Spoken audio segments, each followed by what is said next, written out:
A few days ago, the Minister of Youth and Sports announced that Malaysia would not be setting a gold medal target for the upcoming SEA Games in Thailand next month.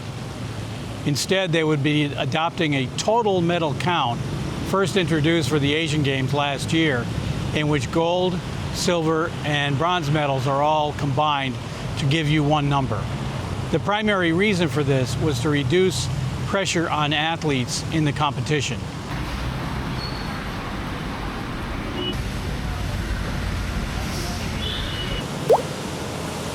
Color-free medal targets are still a relatively new thing for Malaysian sport fans.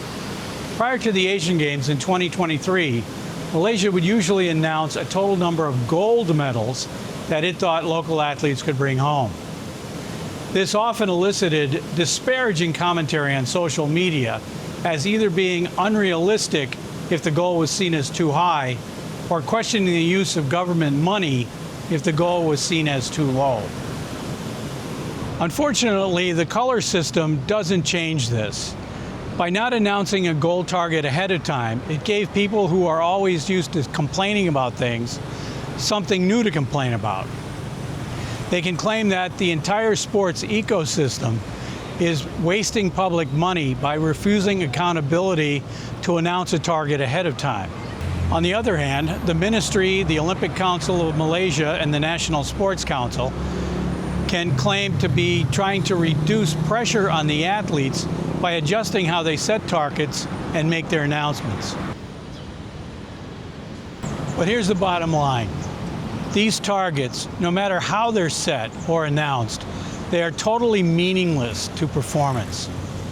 They have no effect on how athletes perform in competition. So why do it?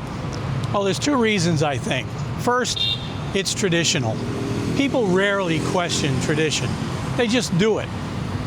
The second is it allows the people who are making the announcement, or the group making the announcement, to have a little bit of fame by association.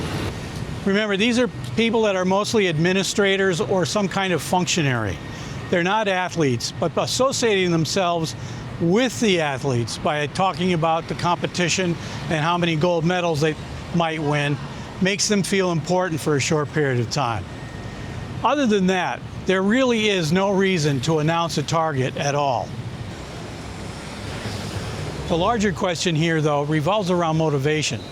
High-performance athletes are motivated internally. In the lingo, we call this intrinsic motivation.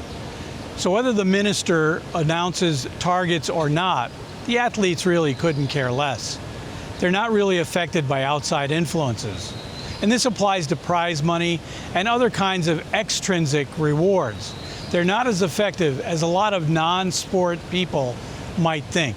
My final point is that Malaysia tends to focus too much on results and not enough on process. Sport development is a process, especially at the grassroots level. You know, where high-performance athletes actually come from. In a country of 30 million people, if the process was good, there would be a lot more high-performance athletes than there are now. If you get the process right, the results will eventually take care of themselves. I'm sure I'll be talking about this again. Thanks for watching.